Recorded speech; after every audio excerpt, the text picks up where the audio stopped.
উত্তর দিনাজপুরের কালিয়াগঞ্জের ২ নম্বর ধনকৈল গ্রাম পঞ্চায়েতের নতুন প্রধান নির্বাচিত হলেন বিজেপির তারিণী দেব শর্মা।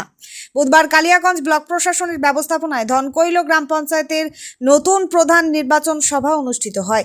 কড়া পুলিশি নিরাপত্তার মধ্যেই সম্পন্ন হয় নির্বাচন প্রক্রিয়া। যারা গিয়েছে ২৮ সদস্য বিশিষ্ট এই গ্রাম পঞ্চায়েতে নির্বাচন সভায় উপস্থিত ছিলেন বিজেপির ১২ জন এবং সিপিএমের ২ জন সদস্য, মোট ১৪ জন।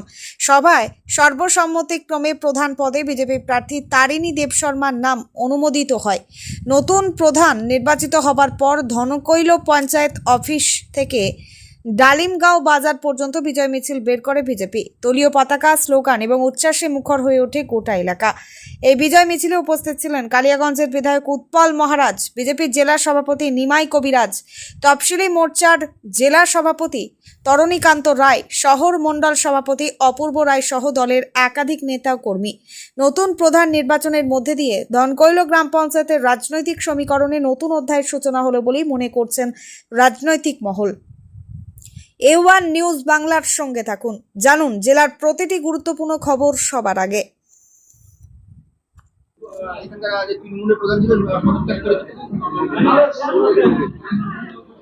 বিগত 15 দিন আগে আমাদের যে এই 2 নম্বর ধনকৈল অঞ্চলের যে প্রধান, উনি পদত্যাগ করেছিলেন, মানে রিজাইন দিয়েছিলেন আর কি। তো সেই জায়গায়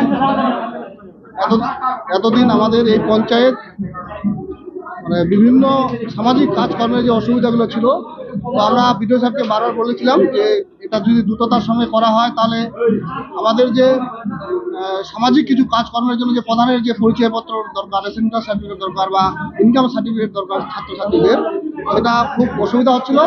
তো যার জন্য বিডিও সাহেব আমাদের যত দ্রুত পেরেছেন যে একজনকে প্রধান করার জন্য এখানে আজকে কিভাবে প্রত্যেক কতজন সদস্যের উপস্থিতিতে প্রধান আমাদের ধনকৈল গ্রাম পঞ্চায়েতে টোটাল 28 জন আমাদের সদস্যা। তো সেইখানে আমরা আজকে 14 জন উপস্থিত ছিলাম, ভারতীয় জনতা পার্টি 12 জন, আর আমাদের যে সিপিএম 2 জন আছেন, সিপিএম আমাদের সঙ্গে আগেও ছিলেন, ওনারা আমাদের সঙ্গে এখনো আছেন। একটা যে অভিযোগ উঠছিল বিগত পঞ্চায়েত নির্বাচনে, শুনুন, আমাদের বিগত যে প্রথম যে বোর্ড গঠন হয়েছিল 2023-এ, তো আমাদেরই সংখ্যাগরিষ্ঠতা ছিল, কিন্তু দুর্ভাগ্যক্রম যেহেতু শাসক দল তৃণমূল ছিল, সভাপতি পুলিশ প্রশাসন তাদের ছিল, রাস্তায় আমরা ভোট গঠন করার সময় যখন আসি, কিছু দুষ্কৃতী আমাদের 3 জন সদস্যকে অপহরণ করেছিল, যার জন্য আমরা আমাদের হাতের হওয়ার ভোট আমরা সেই সময় করতে পারিনি। অবশেষে আপনার সরকারের সহযোগিতা। শুনুন, আমি বহুদিন ধরে এই সমাজ সেবামূলক কাজে যুক্ত আছি।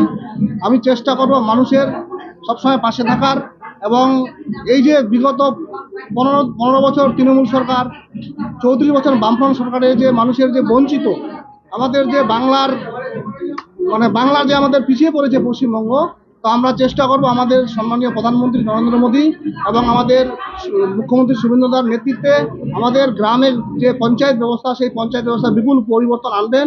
এবং আমি আশা করব, আমি চাইবো সবসময় মানুষের 24 ঘন্টা যেন পরিষেবা দিতে পারি একজন প্রধান হিসাবে, এবং আমার যতটুকু করণীয় আর কি, আমি আমার দিক থেকে কোনো রকম কিছু রাখবো না। ওনারা কেউ আসেন, একদম স্বেচ্ছায় পদত্যাগ করেছিলেন, আমরা কেউ জানি না। বিডিও সাহেব রাত্রি 9টা-10টার দিকে আমাদের সঙ্গে যোগাযোগ করেছিলেন যে আপনাদের প্রধান রাত 8টার সময় পদত্যাগ পত্র জমা দেবেন। উপপ্রধান কি হতে পারে? শুনুন, আমাদের যে বিগত দিনের উপপ্রধান, আগের বোর্ডের যে উপপ্রধান ধীরেন্দ্রনাথ সরকার মহাশয়, আমাদের কংগ্রেসের ছিলেন উনি, তো উনি এখনো পদত্যাগ পত্র যেহেতু পদত্যাগ করেননি, তো এই প্রক্রিয়াটা আমার অতটা জানা নেই, উনি সেই ব্যবস্থাটা আমাদের বিডিও সাহেব দেখবেন। ওনার অনুমতি ক্রমেই আমরা পরবর্তীতে আমাদের বিডিও উপপ্রধান, সেই প্রধান আমরা নিয়োগ করি।